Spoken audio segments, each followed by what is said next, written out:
这是一个110伏交流结束器，刚刚拆下来的。由于运行的时候噪音太大，用户让把它换掉，所以就给它拆掉了。由于这是一个控制柜的运行结束器，它的作用比较重要，所以说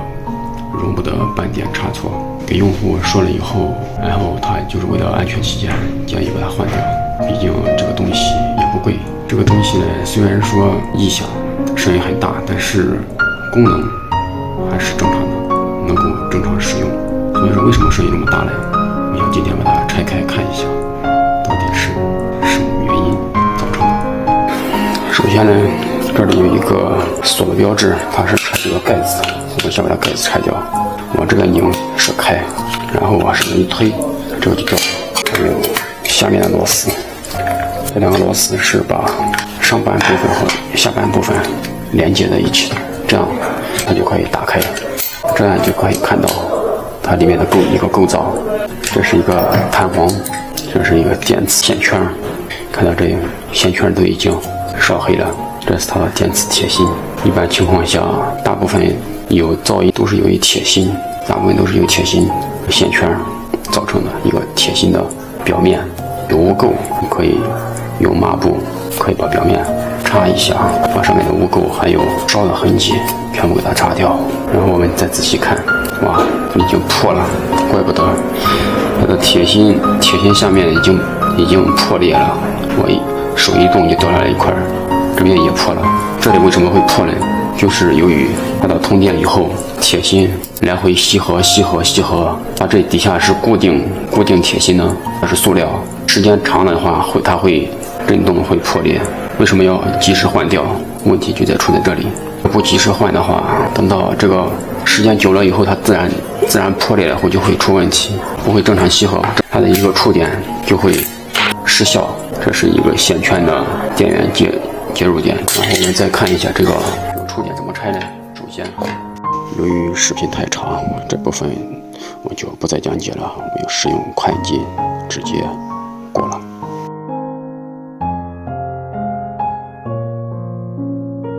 这里还有一个触片，我们现在把这3个触片也给它拆掉，先膜去掉。去掉这个之前必须先把辅助触点给它拿掉。现在把辅助触点先给它拆掉，这个也掉了。现在我们把辅助触点给它拆完了，然后最后一步就是拆上面的触点。拆上面的触点之前一定小心，不是很好拆。所以说我们在拆之前必须先把上面这个蓝色的盖子给它去掉。蓝色的盖子怎么去呢？千万不能硬去，可以看到这里有一个缝隙，这里轻轻的，因为它这里面分别有一个弹簧，我们必须先把弹簧取出来。一个小小的配件都是这样的复杂，这样的精密，所以说这些配件一旦其中有一个地方有问题，它的运行就会出现故障。它一旦出现故障，就意味着电梯就会出故障。所以说为了电梯的运行安全，一般情况下，只要一旦出现异常声音或者现象，我们都会进行把它及时更换掉，不然的话，等到危险或者是故障就已经是来不及了。所以说为什么在我们平时保养的时候，检查到电梯配件磨损异常，或者是噪声，给客户建议更换的时候，客户第一句话就问电梯能不能走，然后如果我们说电梯现在没停还能走，有些负责任的用户呢，他为了安全起见，他就会说进行更换吧。但是有一些单位呢，他为了节约成本，只要电梯能动，然后你再怎么说他都不买，就是一句话，你修一下吧，修一下能用先用着吧，等到啥时候电梯停了再说吧。其实抱这种思想的话是很危险的，因为当他如果说出现故障，电梯停了的时候，这种故障就已经是不可挽回的故障。电梯如果说停止运行了，没有发生危险，那最好。如果说因为一个配件有故障没有及时更换，造成了重大安全事故，那么这个时候